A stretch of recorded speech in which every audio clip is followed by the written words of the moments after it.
When it comes to Nintendo's colorful and iconic cast of characters, a few immediately come to mind.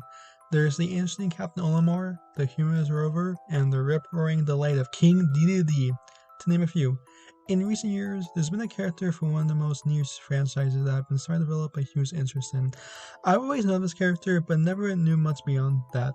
I was aware of her name, but C and the series she came from were little more than twinkles in the eyes of someone who was too busy going over the minions on a hot summer day in the 2010s.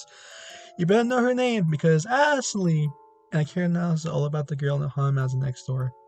On December 2nd, 2004, Ashley was introduced to the world in WarioWare Touch, a new launch title for the then new Nintendo DDS, and the fourth installment in the WarioWare series in the span of under 2 years. She was one of the new characters introduced alongside Red and Mike, all of which became staples of the game moving forward. Ever since, Ashley has appeared both inside and outside of working for WarioWare's plethora of microgames, developing a bit of a status as WarioWare's breakout star. But why? Well, one could say it's because of character design, which wouldn't be wrong. Out of all of WarioWare's cast, she's been to the fullest with personality, with her long pigtails, that orange crown, and a yellow skull, all of which make the hallmarks of the final girl with serious looks and silence. Keep in mind that last trait, while Ashley has a her character design, that can go for anyone. I believe there's a greater reason as to why she has the kind of cult status that oversells the rest of the cast. Saying Ashley is the best WarioWare character is like saying Hardcast PQ is the best PQ season. It's the generic answer, sure, but I wouldn't blame anyone for thinking that way either. WarioWare is one of the rare franchises where I don't like a single character. At the bare minimum, they're good. At their peak, they're great. When it comes down to it, the factors behind why I consider Ashley a great character is due to her character dynamics, the quiet silence underneath, and the small bits of online happiness we see from her. Ready? Here we go. On the surface, Ashley doesn't appear that much to her character. She's a cute, wicked sorceress with a deadpan knack. But what else is there? To counter that, let's go back to her debut. In her touch segment, we follow Ashley's failure and frustration in the career person. She then bumps to Orbiter, believing he is the missing ingredient, with Red as trying to catch him before he runs away. Already, this intro shows us her traits of being lazy to command Red to do her bidding, but her determination to be the world's greatest witch, as earned by her discussion with Red that it's okay he didn't catch him, because he'll use him. Again, another trait established, that she has a twisted sense of humor, as presented in her microgame, so that chance of sours and don't blow it. With her own laziness shown in the irony and separation, anxiety, or even her lower food in I'm Number One or Sugar Rush. Ashley's microgames all establish someone or something about her character, be it big or small. Global warning, the boss of the microgame is the embodiment of Ashley's wicked human frustrating with the alien, wanting to crush him in lieu of a Daniel's cup. One of the strongest suits of Touch, and by proxy, the WarioWare series, is how the games tell us about each character's pronouns and quirks, without explicitly telling us, they're showing us instead. For a new example from the same game, Jimmy T's games involve rubbing objects, akin to a snare of a bug itching him, but also shows a funk of appearing groovy and cool as Jimmy himself. Speaking of funk, throughout Touch, each new host becomes part of the raving house in Hog House, but notice Ashley, the only one who isn't grooving. Everyone else is having a great time, while Ashley sits in isolation, standing aloof to their happiness. In the game's Trawling Touch, Ashley's story beats in her microgames traditionally follow a formula of casting a spell, finding herself in deep trouble or mishap before having results to achieve. And this is following the same core idea of how the microgames have played the trait of Ashley's personality seen out what we discussed before in Touch. A common element across each of these segments is surprisingly Ashley's smile, despite zero presence.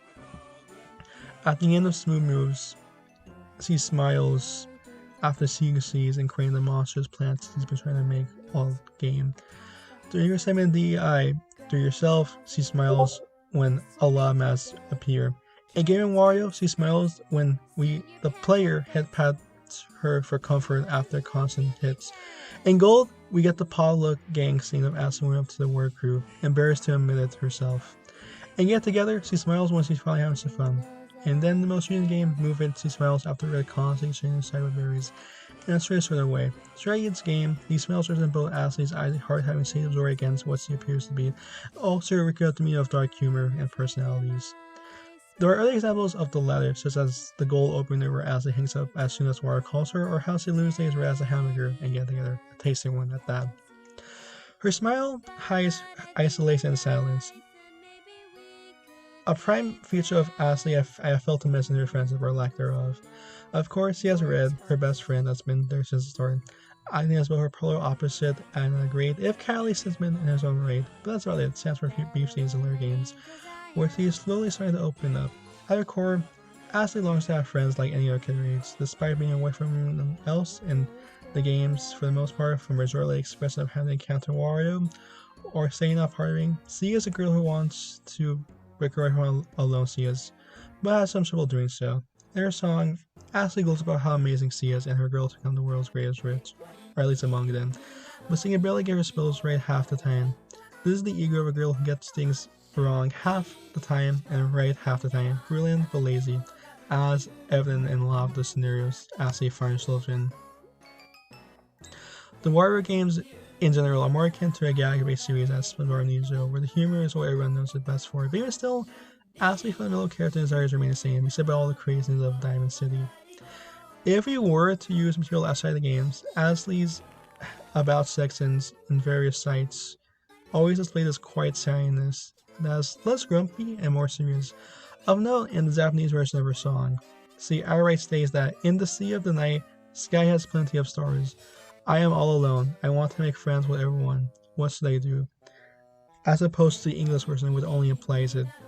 Even removing all the external source material that supports Ashley's character with further insights, primarily with the whereabouts of her parents and distant hometown memories triggered by monkeys of all things, and sticking with the games as far as we know, there's still another table to display what Ashley's character represents. One of the reasons why I and many others want Ashley to get her own spin-off game, like the infamous Creative Galaxy hoax of 2017, or at least some kind of expansion about her character beyond the cutscene we see a few years in her home series whenever they arrive. It does do that strong potential. There's a lot you can call that character's foundation for the nuggets we have gotten in the WarioWare games. There needs to be a great execution to realize that wicked prospect of promise and greatness. Do I expect Nintendo to ever allegedly gonna happen? I don't. This brat can't even get her own pleasure Nindroid. That's okay.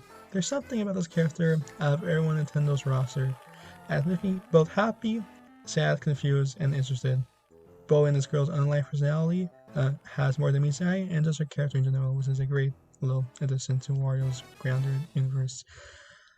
Don't let yourself be fooled by her innocent demeanor. See, you should be afraid of the great Ashley. She's the coolest girl you ever meet. And remember, it's let me just fun.